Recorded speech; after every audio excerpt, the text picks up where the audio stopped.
pada jalannya presentasi kelompok 3 mengenai learning styles in infancy, toddlerhood, and preschool period and how to maximize them. Oke, di sini juga saya tidak sendiri. Saya akan menyampaikan materi bersama rekan-rekan saya.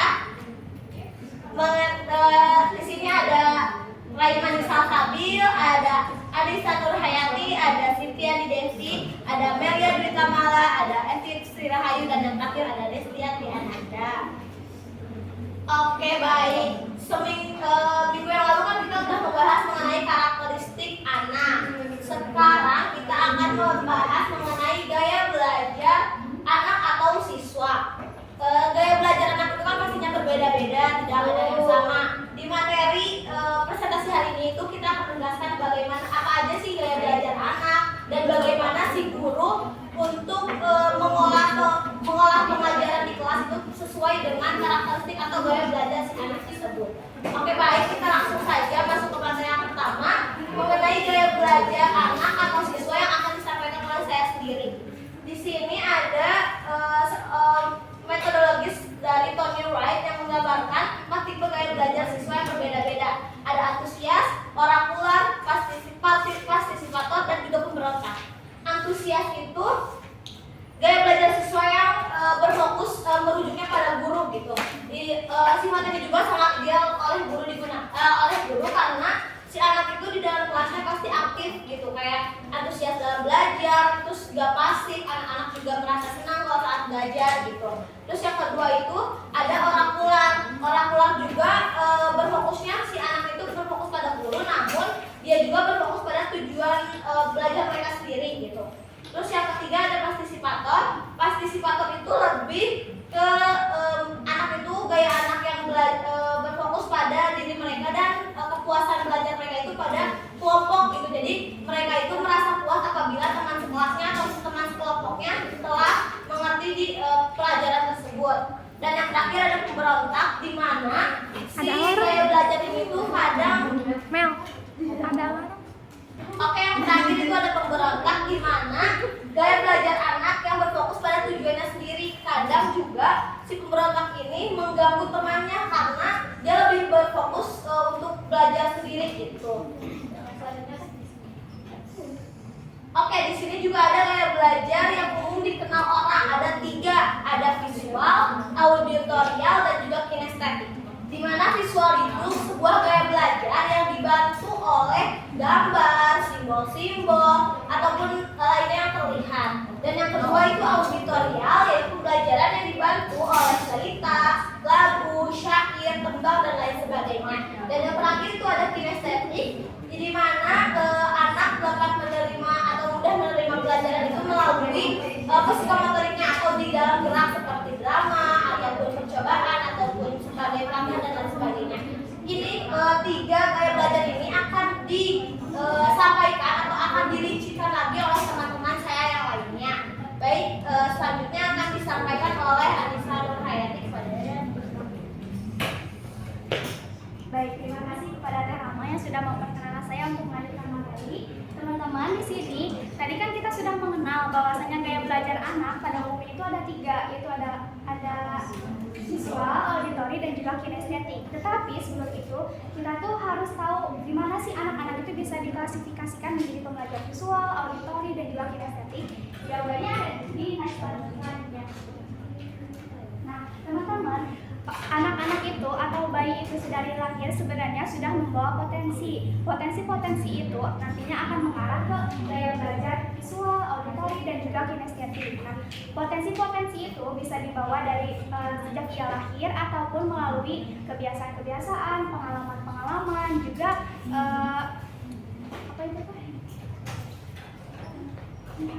pengalaman-pengalaman atau juga stimulus yang diberikan oleh lingkungan sekitar. Nah, di sini ada 3 macam potensi gaya belajar bayi. Yang pertama ada Luker, Listener, dan Mover. Luker ini didefinisikan sebagai pembelajar visual yang sangat mengandalkan penglihatannya dalam mendapatkan informasi. Nah, Luker ini mempunyai koordinasi mata dan gerak tangan yang baik, sehingga Luker ini nantinya merespon informasi-informasi yang didapat, contohnya dengan menuliskannya atau dengan menggambarkannya. Kemudian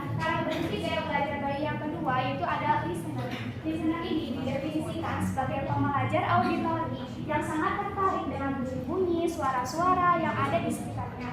Dia itu sangat senang sekali dengan bunyi-bunyi random itu kayak jam dinding, terus suara ibunya, suara motor, pokoknya suara-suara yang ia dengar. Nah, listener ini akan cenderung senang berbicara karena melalui berbicara ia akan merespon informasi yang didapat.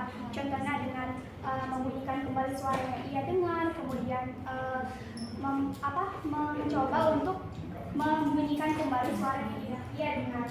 Kemudian selanjutnya ada karakteristik mover. Mover ini pembelajar kinestetik yang sangat menyukai belajar itu dengan disertai dengan gerakan, contohnya dengan gerakan tangan, gerakan kaki, gerakan kepala.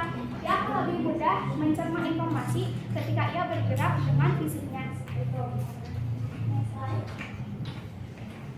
Nah, teman-teman di sini sebenarnya karakteristik dari baby mover ini tuh dari sejak ia lahir sampai bawah 3 tahun. Tetapi di sini aku udah ngerangkumin hal-hal yang sangat penting atau sangat umum biar kita tuh tahu karakteristik dari baby mover ini apa. Nah, yang pertama ini ada baby mover, aku namanya sebagai Michelle. Michelle ini sejak ia lahir, ia senang memperhatikan benda-benda di sekitarnya, mau itu ibunya ataupun meja atau apapun itu, dan ia juga senang sekali memperhatikan benda-benda yang menarik perhatian, contohnya seperti benda yang berkilauan, terus juga senang melihat cahaya matahari di pagi hari. Nah, Michelle ini senang melihat gambar-gambar yang berwarna-warni yang memang memanjakan secara visual. Ia akan lebih tertarik untuk melihatnya. Kemudian, ia juga senang sekali bermain petak umpet. Kira-kira kenapa anak ini senang bermain petak umpet? Ada yang tahu nggak alasannya? Jadi, alasannya kenapa ia senang bermain petak umpet? Karena dengan petak umpet dia tuh kan memfokuskan visualnya. Dia mencari orang-orang yang memang sedang bersembunyi seperti itu. Nah, dalam berbicara, ia memang agak lambat. Karena apa? Karena dia itu kan fokusnya tuh melihat. Jadi, kemampuan berbicaranya itu kurang bisa dilatih oleh anak. Dan juga, ia tuh selalu fokus dengan apa yang dia lihat sehingga dia tuh terkesan pasif. Dia kurang bisa menggerakkan anggota badannya. Maka, oleh orang tua harus diberikan stimulus yang bisa meningkatkan kemampuan pergerakan fisiknya.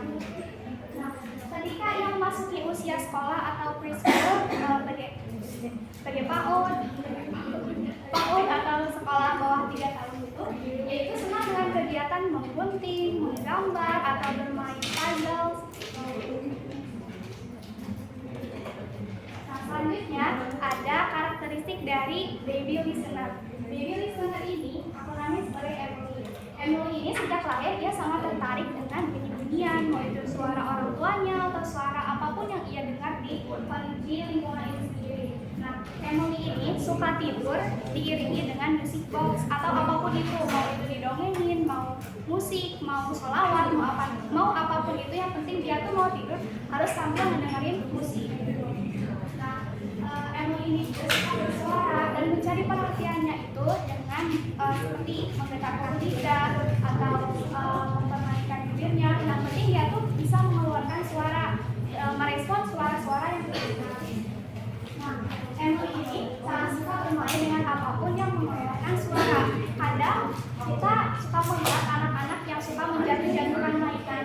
Itu tuh bukan berarti anak itu tuh nakal atau rusak gitu.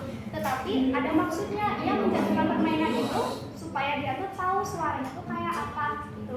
Maka dari itu perlu adanya pemilihan permainan yang sesuai dengan gaya belajar anak itu sendiri. Nah, di usia sekolah atau school, dia itu sangat senang sekali ketika ada permainan atau mata pelajaran yang berkaitan dengan bernyanyi. Dan bila ia masuk ke sekolah tingkatan sekolah yang lebih tinggi, dia akan lebih suka membaca puisi. Nah, yang terakhir itu ada baby mover. Baby mover ini dinamai Aaron. Aaron ini sangat jago dalam beraktivitas. Dia itu tidak bisa diam. Itu kalau belajar tuh harus sambil menggerakkan fisik seperti lari-lari ataupun memukul-mukul kayak gitu.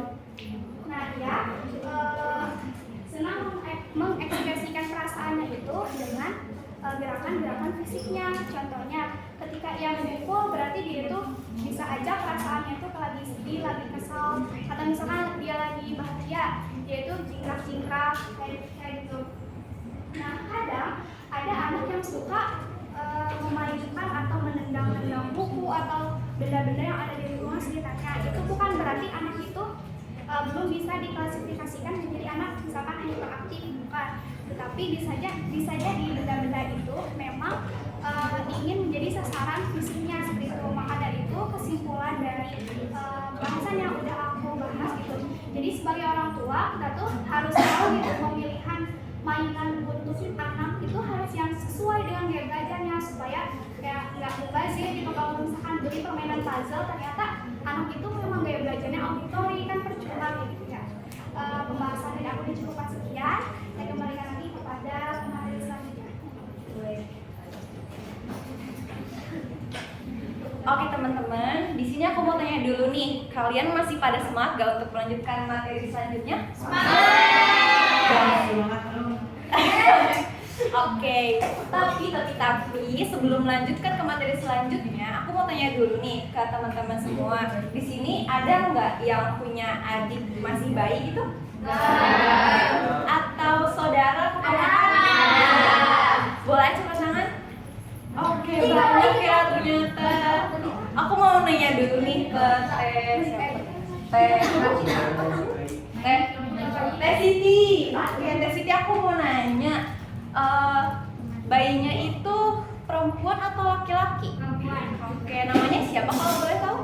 Saya sama Dania. Masya Allah, bagus banget ya namanya. Oke, kalau tadi Teh Siti menyimak materi sebelumnya yang sudah disampaikan oleh rekan saya, kira-kira gaya belajar saudaranya Teh Siti apa ya? Apakah looker atau listener atau mover? Oh, listener, berarti kemungkinan dia itu suka lagu mendengar, terus lagu juga suka ya? Oke. Nah teman-teman, di sini aku akan menjelaskan gimana sih caranya mengoptimalkan atau memaksimalkan potensi dari bayi looker, listener, and mover atau infancy ya. Infancy itu masa bayi gitu ya. Oke, next. Nah yang pertama di sini aku mau ngejelasin dulu bagaimana caranya untuk memaksimalkan potensi dari bayi looker. Nah yang pertama itu selalu mengubah posisi bayi ketika sedang menyusui. Nah untuk para ibu ya, kita calon-calon seorang ibu gitu ya, diusahakan kalau misalnya kita tuh sedang menyusui nih, jangan menyusuinya itu di sebelah kiri terus ya, atau di sebelah kanan terus ya. Nah itu tuh kalau misalnya kita selalu mengubah, nanti akan merangsang daya gerak mata si bayi. Kenapa? Karena bayi ini itu termasuk ke dalam gaya belajar baby looker. Jadi dia tuh bisa melihat lingkungan sekitar, nggak di sebelah sana aja. Misalkan kalau misalnya bayi itu di gendongnya itu sambil menyusui, melihat ke sana terus enggak kan. Jadi bisa melihat lingkungan sekitar dia. Terus yang kedua, gunakanlah mainan yang warna-warni gitu. Lalu selain gunakanlah mainan yang warna-warni, perlu diperhatikan juga mainannya itu tidak berbahaya atau membahayakan untuk si bayi. Lalu yang ketiga itu perbanyak kontak mata. Nah, sesibuk-sibuknya kita harus meluangkan waktu untuk interaksi antar mata gitu ya, karena bayi itu kalau misalkan masuk ke dalam baby looker, dia itu kayak ngerasa apa ya, kita tuh sebagai orang tua kan harus bisa mengoptimalkan atau mengeksplorasi agar potensi bawaannya itu berkembang gitu ya. Makanya di sini disarankan untuk perbanyak kontak mata dengan bayi. Lalu yang keempat, pasanglah bayi di posisi tengah. Nah ini tuh maksudnya apa sih? Maksudnya itu kalau misalkan nih kita lagi di suatu acara keluarga atau lagi lebaran gitu ya, diusahakan untuk baby looker ditempatkan di posisi yang tengah. Kenapa? Kalau misalkan bayi looker diposisikan di pinggir atau dipojokin gitu ya, kasihan gitu, dia nggak bisa ngelihat sekeliling nih di keluarganya. Misalkan kalau di tengah nih dia bisa melihat ayahnya atau kakeknya atau neneknya atau saudara yang belum dia tahu gitu. Nah terus yang kelima, latih bayi merangkak. Nah ini juga bisa untuk memaksimalkan atau meningkatkan perkembangan visual bayi. Lalu ada juga jaga terus cahaya penerangan. Nah di sini juga penting untuk sebagai seorang orang tua menjaga penerangan di kamar bayi. Nah kalau misalkan nih bayi pada malam hari, nah kan malam hari itu kaitannya dengan gelap gitu ya. Nah kalau misalkan cahaya lampunya itu terang gitu ya, nanti bayinya itu ngira kalau ini tuh siang gitu, nanti dia tuh bakal melek terus gitu. Nah, diusahakan kalau misalkan malam pakai lampu tidur atau enggak lampunya pakai yang redup gitu ya. Lalu di sini ada juga perlihatkanlah foto-foto secara berkala. Nah, kalau di setiap rumah itu biasanya suka ada album kan ya, atau enggak semisal bukan foto nih, boleh juga buku yang bergambar sama yang menarik perhatian bayi, kayak yang banyak warnanya, terus banyak gambarnya dan lain sebagainya. Terus bermainlah di depan cermin, sediakanlah mainan berbagai bentuk dan warna. Tapi diperhatikan lagi seperti yang tadi, harus aman gitu ya untuk bayi dan tidak membahayakan. Dan yang terakhir, hiasi kamar dengan mainan yang warna-warni, atraktif dan engaging. Nah biasanya kalau di toko mainan itu suka ada stiker disediain jualan stiker gitu kan ya, atau enggak stiker yang di atas tuh ditempel di atas terus ya bintang-bintang gitu. Nanti kalau misalkan lampunya dimatiin nanti bisa nyala gitu ya, nyala gitu. Nah itu juga bisa digunakan atau diaplikasikan untuk bayi luka. Nah selanjutnya di sini aku menjelaskan how to maximize the potential of baby listener. Nah yang pertama itu putar lagu-lagu yang bersuara lembut. Nah gak mungkin kan kalau misalkan kita setel lagu buat bayi itu lagu bernadia gitu ya. Nah, bisa juga nih kita setel lagu kayak lagu yang adem, misalkan piano, sholawat boleh, masya Allah. Terus ya lagu pengantar tidur yang tenang-tenang, kan kalau bayi gak suka yang berisik-berisik ya, sukanya yang adem-adem gitu. Ini seneng banget buat baby listener. Terus yang kedua biasakan untuk melakukan percakapan. Nah kalau baby listener itu dia tuh nggak suka didiemin gitu. Kalau misalkan didiemin dia bakal nangis gitu. Dia pengennya diajak ngobrol terus, meskipun kita nggak tahu dia itu kalau diajak ngobrol ini ngomong apa sih bayinya gitu ya, aku nggak ngerti gitu. Terus bayinya juga nggak ngerti kita ngomong apa, tapi bayi itu suka diajak interaksi atau percakapan untuk baby listener. Terus yang ketiga, bernyanyi bersama. Nah, bernyanyi bersama di sini maksudnya bukan kayak kita tuh ambil mic terus nyanyi gitu ya, bukan. Tapi bisa juga diaplikasikannya itu kayak kita lagi ngegendong, terus dipukul gitu misalnya, terus kayak dia nyanyiin lagu Nina Bobo gitu ya. Terus yang keempat menjadi ucapan bayi. Nah, kan bayi itu suka diajak ngobrol ya untuk baby listener. Jadi kalau misalkan dia ngerespon nih ucapan kita, terus kita tuh meniru ucapan dia bakal suka gitu, bakal ketawa-ketawa gitu. Terus ada berbicara di depan bayi. Nah ini juga sama seperti poin yang kedua, yaitu biasakan untuk melakukan percakapan atau interaksi. Dan yang terakhir, bacakan dongeng atau cerita. Nah ini juga bisa kita aplikasikan atau kita gunakan ekspresi kita seperti menjiwai dongeng atau cerita yang kita ceritakan kepada bayi. Lalu yang terakhir, how to maximize the potential of baby. Nah, yang pertama, berikan kontak kulit. Nah, maksudnya apa? Maksudnya ketika bayi sedang menyusui, untuk baby mumper itu biasanya dia kan tangannya nggak bisa diem, kakinya nggak bisa diem, pokoknya dia tuh oces gitu ya kalau dalam bahasa Sundanya. Jadi kalau misalkan lagi menyusui itu dia suka pegang-pegang sesuatu gitu ya. Lalu yang kedua, berikan mainan binatang atau boneka, jenis mainan lain yang bisa dipegang, bongkar pasang atau pindah-pindahkan. Nah untuk contoh dari mainan binatang atau boneka itu contohnya kayak kalau di toko mainan itu ada kuda-kudaan yang besar, nanti sama dia bisa dinaikin atau digoyang-goyang gitu ya. Itu dia suka banget kalau misalkan dikasih mainan kayak gitu. Terus jenis mainan lain yang bisa dipegang itu masih sama juga gitu, mainan yang bayi kayak pada umumnya tapi yang tidak membahayakan juga. terus bongkar pasang atau pindah-pindahkan. Nah itu yang udah dijelasin sama Teh Anissa tadi, kayak puzzle contohnya, atau mainan balok, tapi mainan baloknya juga yang tidak membahayakan untuk bayi.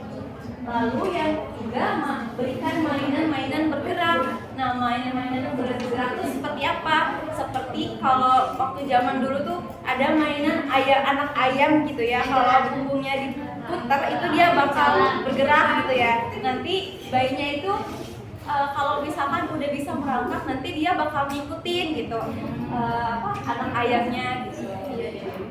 Lalu yang keempat, ajak ke tempat bermain yang luas. Nah, di sini juga bisa diaplikasikan ke rumah, misalnya yang punya rumah gede gitu ya, punya tempat bermain yang luas tapi masih friendly gitu ya, aman gitu. Kayak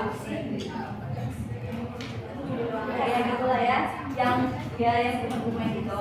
Terus yang terakhir, rangsanglah untuk memegang atau menendang. Nah, biasanya kalau di meja khusus makan buat bayi itu di depannya suka ada mainan gitu kan ya, yang suka diputar-putar gitu. Nah itu tuh kalau bayi mover itu dia tuh suka banget kalau ada sesuatu di depan dia yang pokoknya yang bisa dimainin gitu ya, karena tangan dia tuh nggak bisa diem gitu, sama kakinya juga nggak bisa diem. Kalau bisa juga di bawah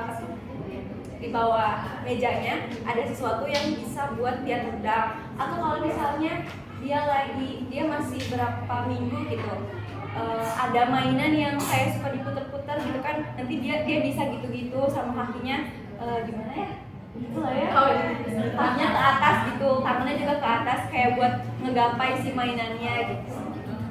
Oke, sekian dari materi yang sudah saya sampaikan, saya lanjutkan kepada materi saya. Baik, terima kasih. Oke, selanjutnya teman-teman, kita ice breaking dulu ya, bisa dibilang. Mangga, ada yang bisa nebak gak ini apa? Yo. Itu dimulai dari sana dulu ya teman-teman, diurutkan ke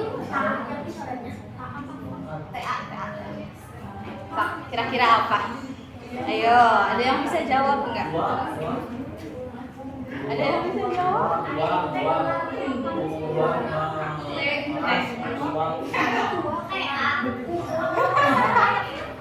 So, kira-kira apa teman-teman?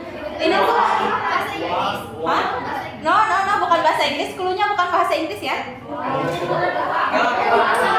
Bukan bahasa Inggris. Gambarnya mah ular kan? Kelihatan kan? Ular.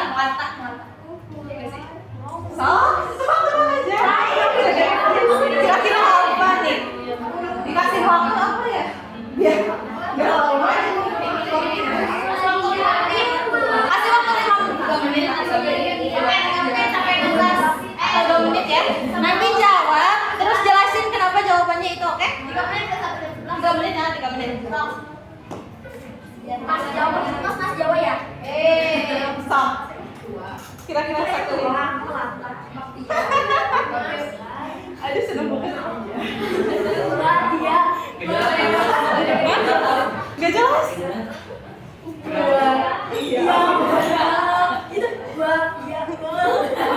Pokoknya mah pikirkan di luar kepala kalian, thinking out of the box aja. Gitu. Kuncinya thinking out of the box. Apa sih? Satu-satu, coba satu-satu. Ini berhubungan ya. Jawabannya berhubungan sama materi yang sekarang. Oh iya. Agak.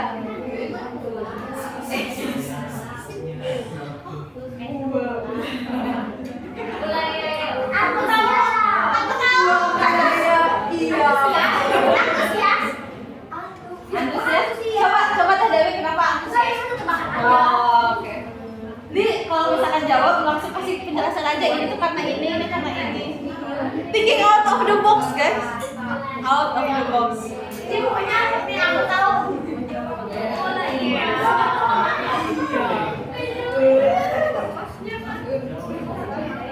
Untuk kalian tinggal 1 menit lagi. Kita mau punya waktu.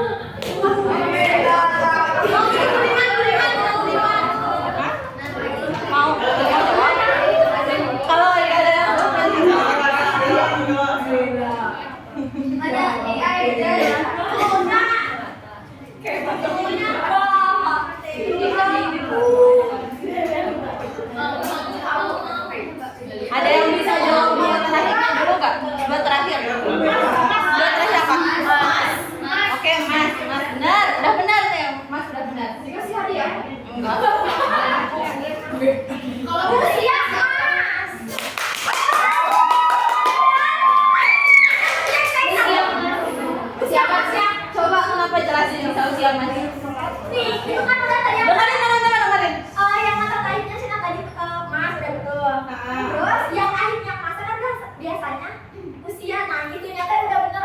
bakpia itu kan adanya A. Iya. Iya, Pak. Iya. Iya. Benar tuh bisa salah. Kalau itu bunyinya yang tua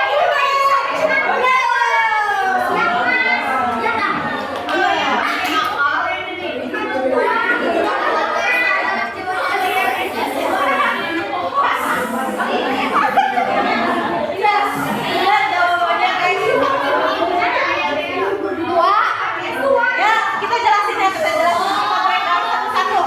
Yang ibu-ibu satu itu tuh yang ibu yang udah itu tuh yang udah tua. Terus TA-nya dihilangin jadinya sisa U.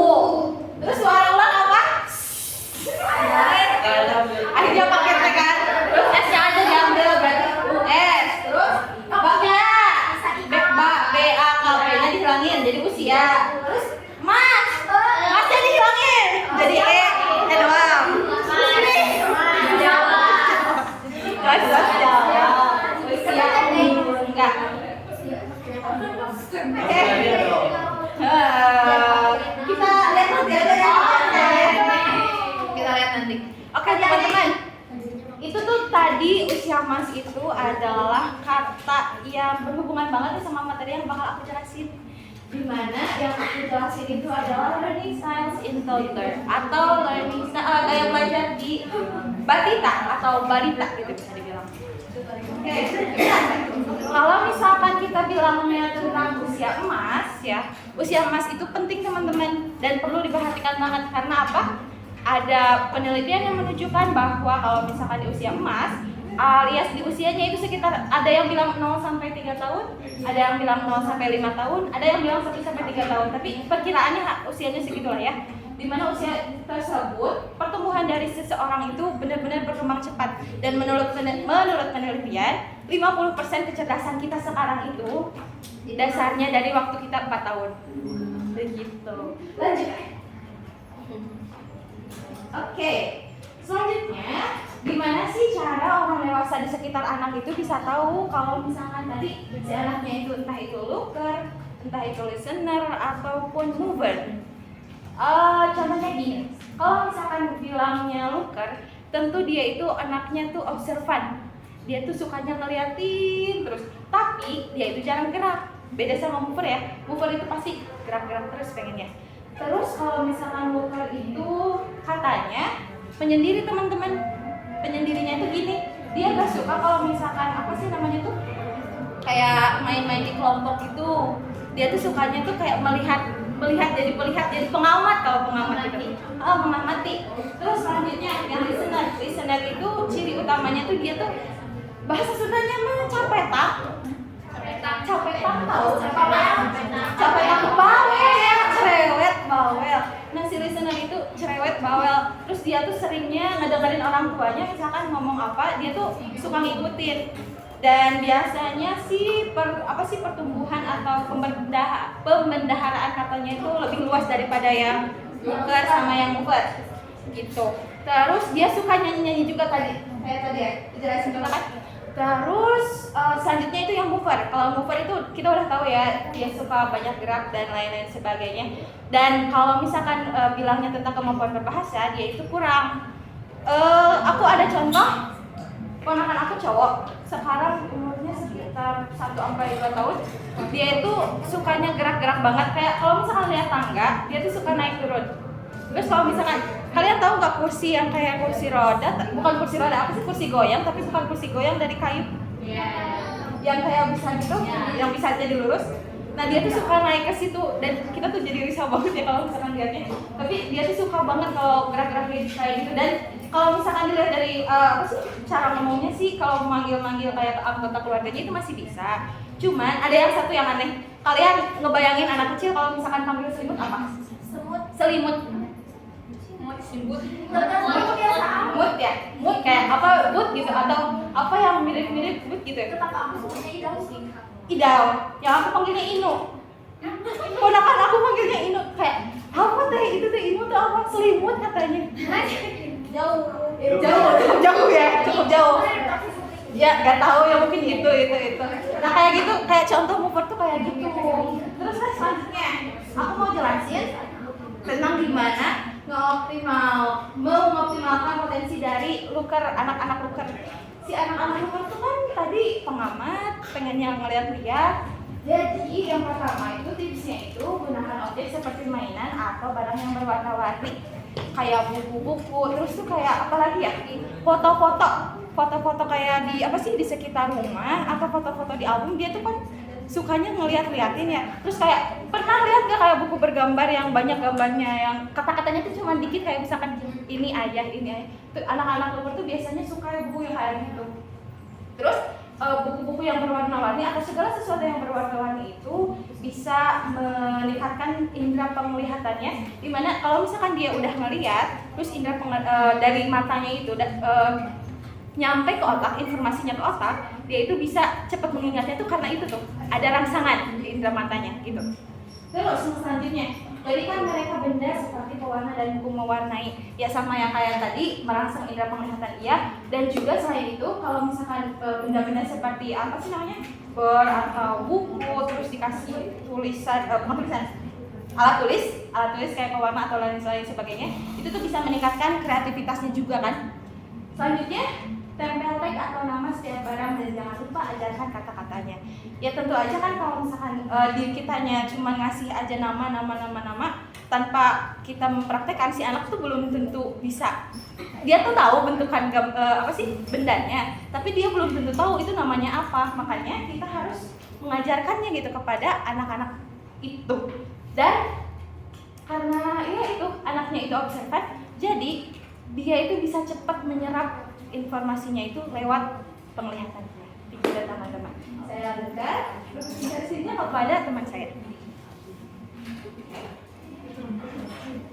Baik teman-teman, di sini saya akan menjelaskan tentang beberapa hal yang bisa mengoptimalkan potensi toddler listener. Yang pertama itu menggunakan handphone. Kita bisa memperkenalkan anak pada suara atau musik menggunakan handphone. Volumenya juga harus aman dan nyaman untuk didengar oleh anak. Nah, ini tuh salah satu cara untuk meningkatkan fokus mendengar pada anak. Selain itu juga ini bisa anak-anak juga bisa belajar mengenali melodi dan kata-kata sederhana dari lagu-lagu. Kemudian yang kedua itu sosialisasi dengan teman sebaya. Kita biarkan si anak tuh untuk bersosialisasi atau berteman dengan sebayanya. Nah, ini tuh membantu anak untuk mendengar dan menanggapi percakapan dalam suasana bermainnya. Misalnya ada temennya ngajakin main ayunan, terus main ayunan yuk misalnya kata temennya tuh. Nah, terus tuh kita ngomong ke anak tuh, dia itu temennya ada yang ngajakin main ayunan, ayo ajak lagi habis main ayunan, terus main apa lagi. Nah, itu tuh bisa membantu menanggapi percakapannya dalam suasana bermainnya. Kemudian yang ketiga, ajari menangkap ekspresi wajah. Caranya kita bisa memilih lagu anak-anak yang memiliki gerakan atau ekspresi yang mudah ditiru oleh anak. Contohnya kayak lagu Jika Kau Bahagia Tepuk Tangan. Nah, itu tuh dapat membantu anak untuk lebih fokus terhadap nada suara dan emosinya. Kemudian yang keempat itu ajak anak melanjutkan lagu atau cerita. Kita bisa menyanyikan lagu atau menceritakan kisah. Nah, terus tuh kita berhenti di tengah-tengah gitu. Misalkan kita nyanyi balonku ada 5, lupa warnanya. Nah, terus ajak si anak tuh untuk melanjutkan lagu yang kita nyanyikan barusan gitu. Nah, ini tuh dapat mengasah potensi mendengarkan sekaligus daya anak. Nah, di sini juga beberapa hal yang dapat mengoptimalkan potensi toddler mover. Yang pertama itu sediakan material bertekstur berbeda untuk dieksplorasi. Biarkan anak mengeksplorasi berbagai tekstur. Misalnya kita tuh nyediain handuk yang berbahannya tuh halus, terus juga kertas yang bahannya tuh kasar. Nah, terus ajak si anak tuh memegang kedua tekstur itu sambil ngomong gitu tuh. Dek, rasain deh kalau yang ini tuh teksturnya halus, kalau yang ini tuh teksturnya kasar. Nah, ini tuh dapat melatih motorik halus pada anak. Kemudian yang kedua, ajarkan olahraga ringan yang melatih psikomotor. Kita bisa ngajarin olahraga ringan misalnya kayak loncat di tempat atau meloncati bendanya tuh misalnya kayak bantal. Nah terus suruh si anak tuh meloncati bantal itu. Nah itu tuh dapat melatih motorik kasar pada anak sekaligus otot kakinya. Kemudian disediakan mainan bergerak atau dikejar. Kita sebagai orang tua gitu bisa menyediakan mainan yang bergerak atau dikejar atau didorong. Misalnya kayak bola besar, nah terus kita dorong sambil ngejar bola itu, terus ajak si anak, ayo deh kejar bolanya. Nah itu dapat membantu si anak tuh untuk bermotivasi mengejar mainan itu. Nah itu bisa melatih koordinasi gerak dan kecepatan pada anak. Mungkin itu saja. Untuk materi yang selanjutnya akan dijelaskan oleh rekan saya. Oke teman-teman, kurang lebihnya mah sama tadi yang udah dijelaskan oleh Siti, saya dan rekan-rekan yang lain gitu ya. Cuman Siti tadi menjelaskan tentang BI dengan gaya belajar nuker, listener, nuker gitu. Teh Melia menjelaskan gaya belajar lupa listener, nuker untuk toddler gitu ya. Nah sekarang kita akan belajar tentang gaya belajar nuker, listener, nuker di SD. Nah gaya belajar ini menggunakan metode pendekatan yang melibatkan 3 indera utama seperti penglihatan, pendengaran, dan pergerakan gitu ya. Nah pendekatan ini sangat efektif dilakukan di SD karena bisa membantu siswa untuk mengingat informasi yang ditangkapnya gitu. Langsung saja kita ke gaya belajar nuker. Nah, anak dengan gaya belajar nuker itu cenderung lebih efektif belajarnya melalui visualisasi. Terus mereka juga lebih suka mengamati daripada mendengarkan ataupun melakukan sesuatu begitu. Nah, untuk strategi yang bisa diterapkan di anak dengan pembelajar nuker itu, yang pertama bisa menggunakan visual seperti dengan banyaknya gambar, terus bisa menggunakan peta atau bisa juga menggunakan diagram gitu. Nah, lalu yang kedua bisa membaca cerita ilustrasi. Maksudnya membaca buku cerita dengan bacaan ilustrasi yang menarik begitu untuk anak-anak.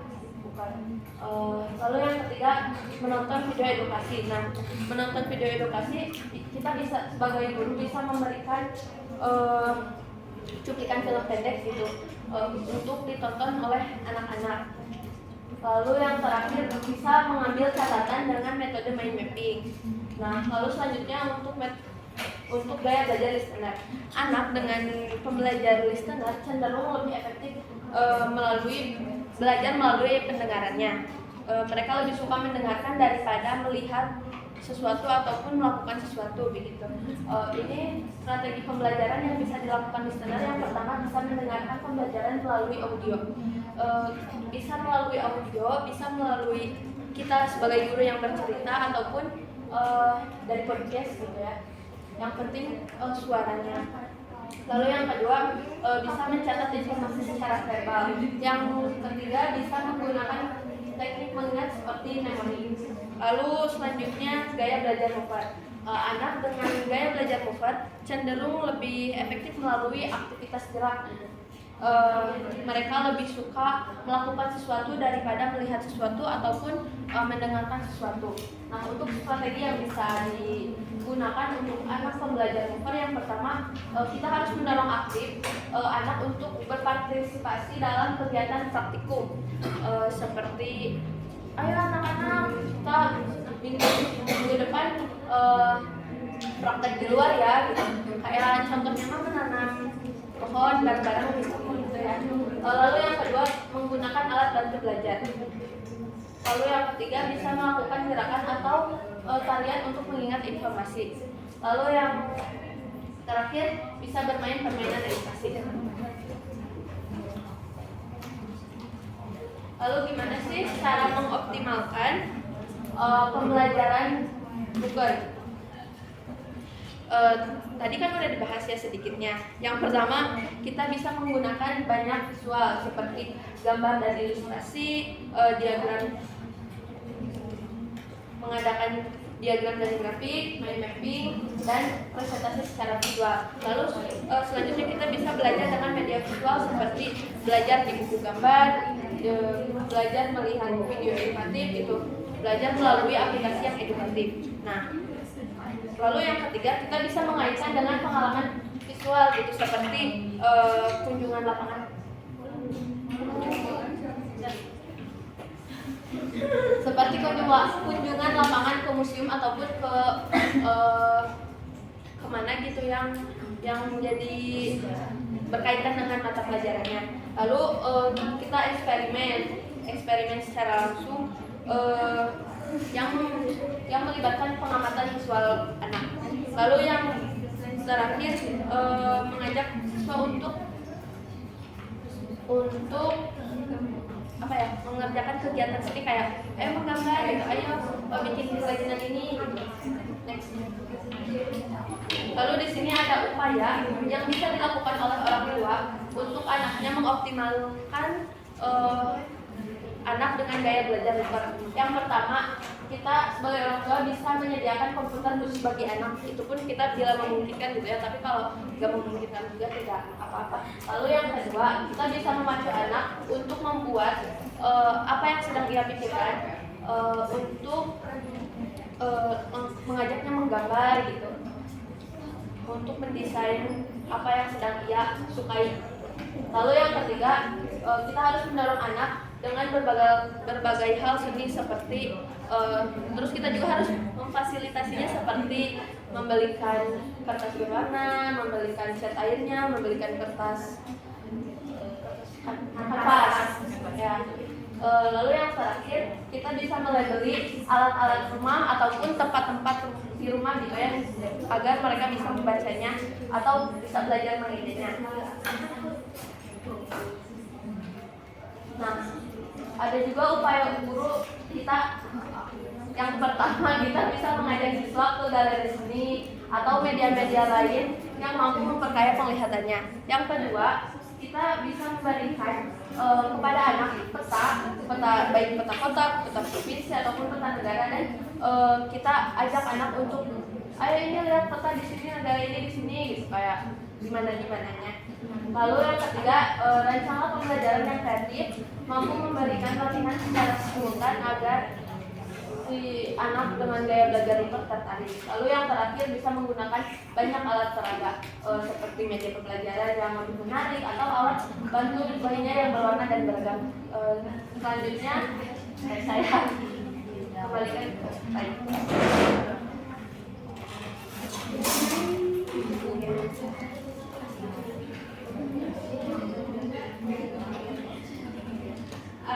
Materi selanjutnya yaitu bagaimana cara kita untuk mengoptimalkan listener potensial. Kan sebelumnya itu Looker potensial, ini lanjutannya.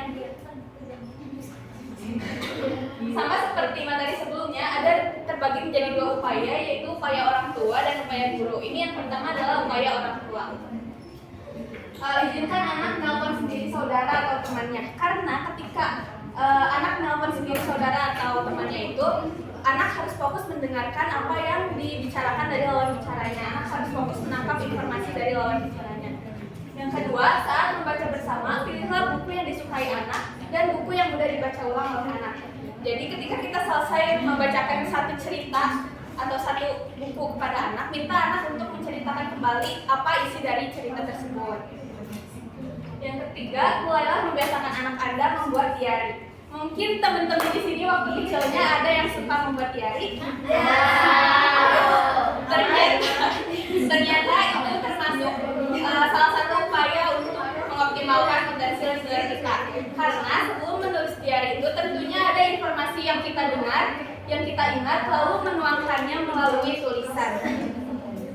Berikutnya, pilihlah kata-kata yang sering anak temui di iklan, di papan pengumuman atau tempat umum lainnya, lalu diketikkan kata tersebut ketika sudah di rumah. Contohnya, kalau kita ke mall kan banyak ya kata-kata yang terpampang jelas.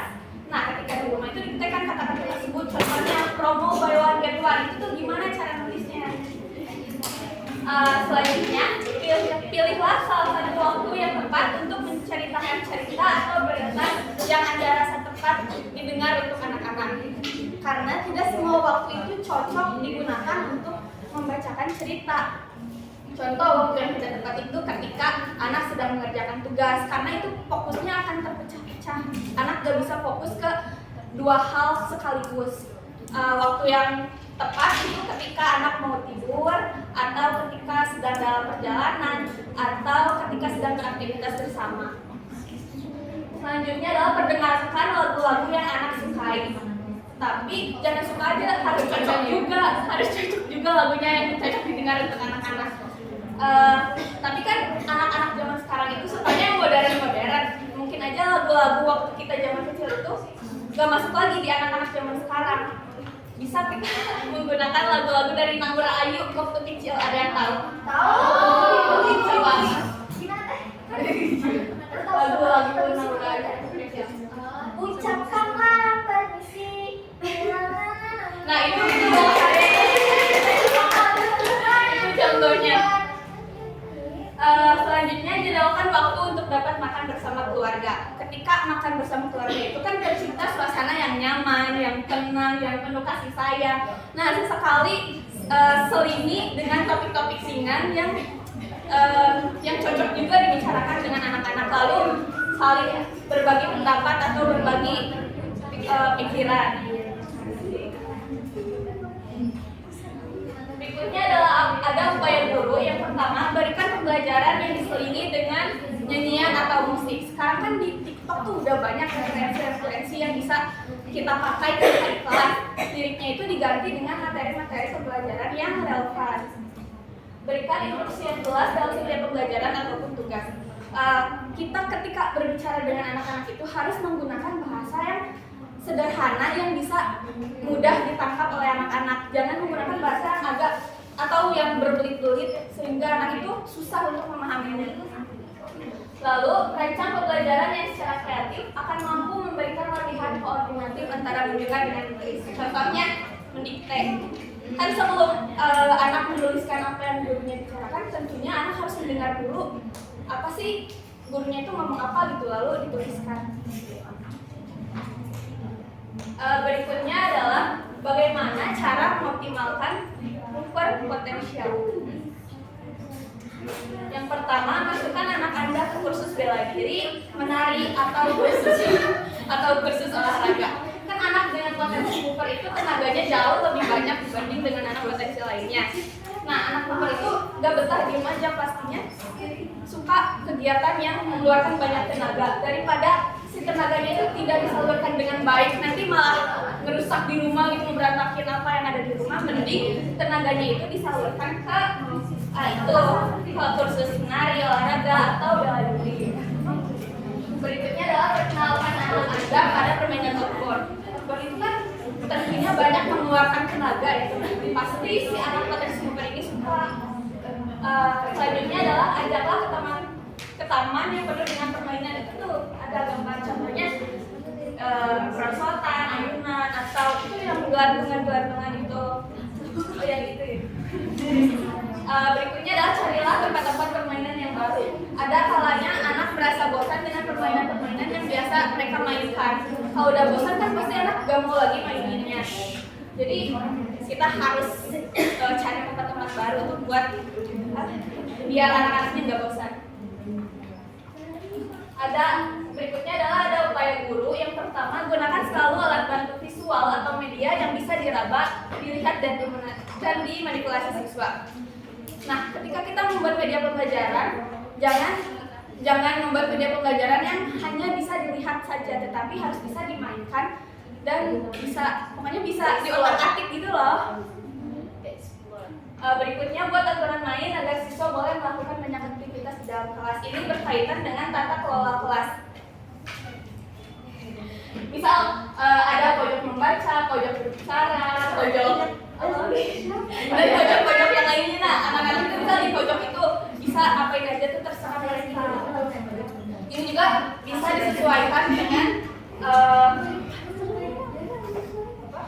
disesuaikan dengan metode pembelajarannya. Berikutnya peragakan konsep secara demonstratif sambil siswa memahaminya secara bertahap. Jadi guru tuh mempraktekkan apa ya contohnya di pelajaran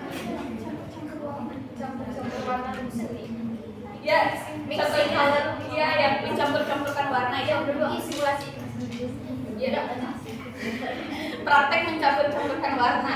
Nah kita bisa menawarkan kepada anak siapa nih yang mau nyoba gitu. Gak ada. Mungkin cukup sekian materi terakhir dari kelompok kami. Selanjutnya saya serahkan kepada Mada. Oke, baik. Di sini ada kata-kata ikan hiu layang-layang di biru. Saya. Oke, orang tua. Oke, kelompok kami telah selesai menyampaikan materinya. Selanjutnya akan ke sesi tanya jawab. Bisa berjalan satu pertanyaan dulu. Kita berdua pertanyaan langsung. Kita membuka dua pertanyaan. Bukan lagi pertanyaan, silakan mengangkat tangan terlebih dahulu. Dua berarti. Si Nova mau nanya dulu sih ya sama. Dua. Berarti kamera dalam udah bukan pertanyaan. Enggak usah. Gampang pertanyaan. Ini sih untuk pertanyaan mungkin ini penasaran ya. Ada kasus gitu di kehidupan nyata yang dimana ada anak yang speak delay gitu yang sulit berbicara. Nah tapi setelah kalau diteliti gitu ternyata anak itu teh suka atau gaya belajarnya teh kebuka. Jadi si gaya belajarnya teh yang melibatkan tindakan atau gerakan gitu. Nah mungkin pertanyaan dari aku mah, apakah gaya belajar kalau terus-terusan mover itu teh dapat memicu si anak teh jadi speak delay, atau jadi apakah berkaitan gitu gaya belajar mover sama speak delay ini? Karena tadi juga Meli menyebutkan ya bahwasanya yang anak yang belajarnya gaya mover itu teh kurang gitu menemukan kata-katanya. Apakah berkaitan gitu antara gaya belajar mover sama speak delay ini? Mungkin cukup. Ya, terima kasih. Kalau ditambahin nggak kayaknya pertanyaan aku nyambung sedikit sama Anita. Boleh.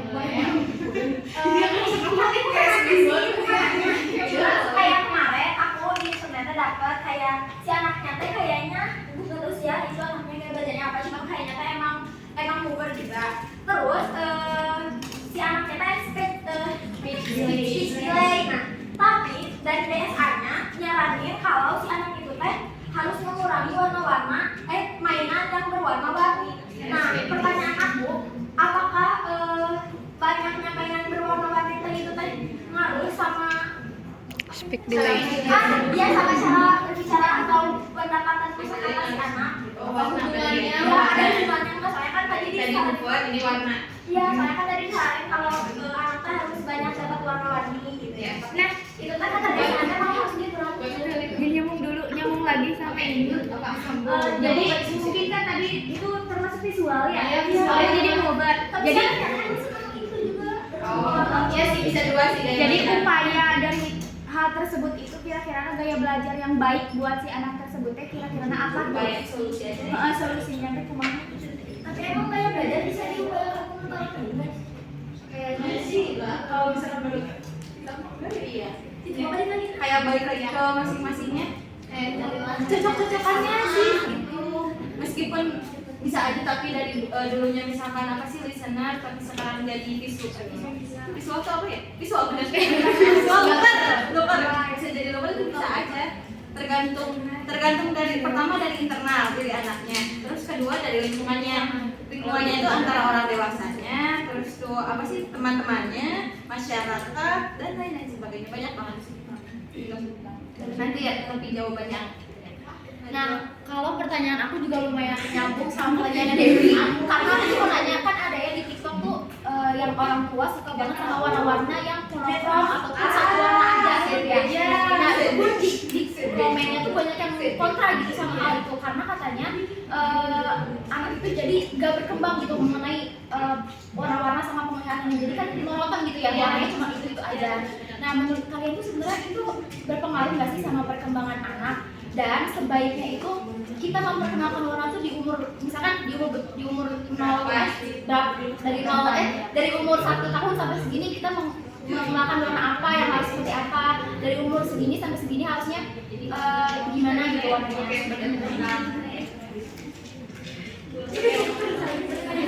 Ngaruh nggak sama tadi itu tentang apa sih si warnanya yang beige gitu kan? Ya. Ngaruh nggak sama Perkembangan anak. Nggak pas dulu ya teman-teman, terima kasih. Jadi gini, tadi kan kita dapat sekitar 3 pertanyaan ya terkait dengan yang keduanya itu terkait dengan speech delay sama pengaruh dari gaya belajar. Tadi itu yang pertanyaan pertama dari Tanita itu tentang apakah speech delay dipengaruhinya itu sama gaya belajar si Hoover. Jawabannya iya. Karena apa? Karena si Hoover itu kan tadi udah dijelasin ya, dia tuh sukanya gerak-gerak. Dia tuh kan suka kalau misalkan kayak apa sih speech delay itu kan misalkan dilatihnya itu ya omongannya bicaranya itu dilatihnya kalau misalkan biasanya tuh dilatihnya dengan interaksi langsung atau kayak kita kasih tahu nih ini tuh ini. Sementara si anak Hoover tuh gak suka kalau misalkan kayak gitu tuh, dia tuh sukanya tuh ada yang gerak-gerak. Jadi solusinya dari kita tuh kayak kita dulu pernah di apa sih P2M itu teh dia tuh udah menerapkan nih kayak menerapkannya tuh gini. Ada game di mana kalian tahu kan kalau misalkan antonim misalkan ke depan, kalau antonim dari kiri misalkan kanan kan, terus si kanan tuh ke depan misalkan gitu-gitu ya, kayak gitu gamesnya ada yang tahu kan? Nah kayak gitu. Tapi si kata-kata kayak ke belakang ke depan gitu-gitunya itu diubah sama kata-kata yang baru. Jadi mengajarkan ke anaknya itu sama permainan gitu. Terus iya kan? Iya benar. Terus yang kedua itu tadi apakah speech delay itu dipengaruhinya juga sama warna? Iya. Jawabannya tuh iya, karena warna-warna itu selain apa sih buat stimulus juga, dia itu bisa membuat fokus atau atensi anak itu kayak ke warnanya aja, bukan ke apa yang intinya. Gimana ya? Kalau misalkan kalian tahu kan kalau misalkan anak kecil dikasih HP, terus dia tuh nonton tuh fokus banget. Nah, terlalu fokus kayak gitu tuh bikin anak juga bisa berinteraksi sama sosialnya. Interaksi sosial itu bisa menumbuhkan perkembangan dari bahasa anak kan. Sementara kalau misalkan dia tuh ngeliat-liat warna terus, fokus ke warna terus, ya dia tuh bisa kurang perkembangan dari bahasanya. Mungkin kayak gitu. Ada yang mau ditanya? Oke, udah. Iya, ya benar. Terus kalau misalkan warnanya terlalu cerah kayak misalkannya merah, itu bisa meningkatkan denyut jantung juga ternyata. Ada pengaruhnya emang ternyata gitu. Kayak warna-warna apa sih namanya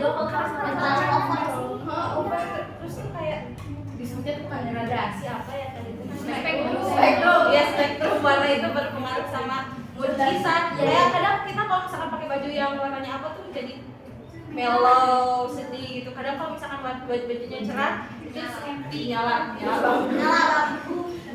Jadi happy gitu. Terus oh iya, dari teman-teman ada yang mau menambahkan nggak kira-kira? Atau kayak mungkin dari Dewinya atau dari Tanita yang mau menyanggah? Soalnya kan nggak tahu ya. Jadi oke, pengen tahu kan. Oke, terus yang kedua itu tadi terkait sandwich ya, orang tua yang apa sih pengennya tuh estetik lovers. Dimana pertanyaannya itu apakah sih warna-warna yang kayak cenderung tonnya itu kalem, enggak kalem, terlalu monokrom, terlalu basic, itu tuh bisa ngaruh nggak sih ke perkembangan? Terus gimana sih cara memperkenalkan warna-warna ke anak? Yang pertama gini, kalau misalkan warna-warna itu tuh apa sih? Warna-warna nggak cerah itu ternyata bisa mempengaruhi perkembangan anak. Karena kalau misalkan warnanya cerah itu bisa menstimulasi sensorik anak. Jadi ngaruh banget sih kalau misalkan warnanya apa sih? Warnanya yang kalem-kalem. Nah, yang kalem-kalem itu kalau misalkan contohnya bisa menstimulasi sensori anak. Apa ya? Oh iya, kalau misalkan terkait apa sih gimana cara memperkenalkan warna kepada anak gitu tuh, kalau kata ada siapa ya, aku lihat lupa di antara di sosial media atau aku baca, aku lupa. Tapi yang jelas kalau misalkan memperkenalkan ke anak-anak itu, kita tuh gak boleh secara sekaligus semua warna, gak boleh banget kan. Kita tuh harus kasih itu warnanya satu-satu. Misalkan hari ini kita mau belajarnya warnanya merah, benar bertahap. Kita belajar warna merah, merah, misalkan merah nih. Kalau merah tuh kita jelasin dulu kalau merah tuh misalkan hurufnya dari M, E, R, A, H gitu-gitu. Terus merah tuh misalkannya apa ya? Nih contohnya merah tuh kayak gini. Nah itu ya itu. Jadi tuh merah tuh kayak gini. Terus kita kasih kegiatan ke anak tuh misalnya gini. Coba dong cari di dapur ada gak yang warnanya sama kayak gini, itu merah gitu. Terus anak tuh ngumpulin dan gitu gayung warna merah bisa jadi. Terus kalau misalnya pasti selanjutnya itu pertahapannya kayak satu warna gitu seterusnya gitu kan. Teman-teman Aku pernah oke sok boleh. dari yang aku baca tadi, kalau buat perkenalan warna ke anak itu kan dari awal lahir kan si anak itu belum bisa lihat jelas ya, terus lama kelamaan yang dilihat anak bayi itu cuma warna hitam sama putih yang monokrom itu. Terus perkenalan warna si anak itu dimulai, aku lupa gak tau mulai dari 1 bulan atau 3 bulan. Dimulainya dari warna primer, warna dasar ya warna dasar itu.